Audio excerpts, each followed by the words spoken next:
The deadliest conflict in human history was nearly prevented by a single trigger pull. The consequences of that missed shot are documented in the math of the 20th century. 60 million dead, continents reduced to rubble, entire populations fed into the mechanized horrors of the Holocaust. Global conflict is often framed as a clash of grand strategies and geopolitical forces.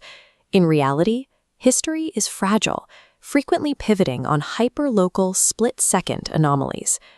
This raises the question of why an Allied soldier, with his sights locked on the architect of this destruction, would purposefully let him walk away alive. To find the origin point of the disaster, we have to look at an act of profound, misplaced kindness. In the autumn of 1914, the Western Front had already descended into a brutal, chaotic meat grinder.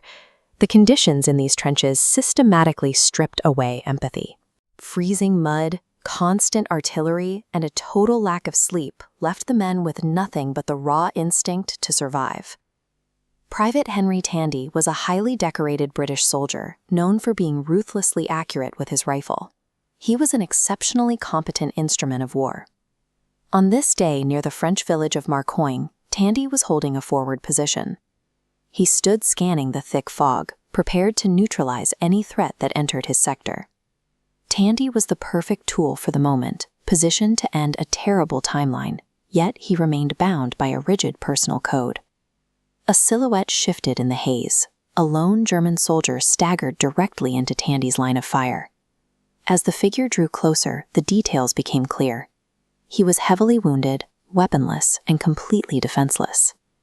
Military protocol of the era was absolute. An enemy combatant in uniform, regardless of injury, was a necessary target. Tandy reacted purely on training. He raised his Lee Enfield rifle, tracked the man's chest, and stabilized his breathing. His finger found the trigger. For a fraction of a second, years of military conditioning collided with an innate, quiet human morality. Through the iron sights, Tandy's eyes locked with the exhausted German. The British marksman held his breath, then loosened his grip. He released the tension on the firing mechanism and lowered his weapon. Tandy later explained his hesitation with a simple rule: I couldn't shoot a wounded man.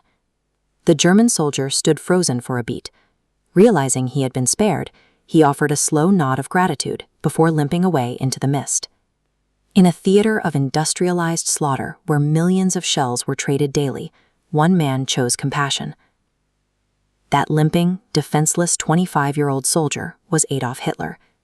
This encounter was verified by Hitler himself, who later recalled the specific moment with absolute clarity. Hitler harbored an obsessive gratitude toward the British soldier who let him live. Years later, he acquired a painting of Tandy's regiment and hung it in his Alpine retreat, the Berghof. When foreign diplomats visited, he would point to the image and recount his survival. The orchestrator of a global genocide had built a personal shrine to the man who showed him mercy. Henry Tandy returned home as Britain's most highly decorated private, but his medals were eventually overshadowed by the realization of who he had saved. During the Second World War, Tandy lived in Coventry.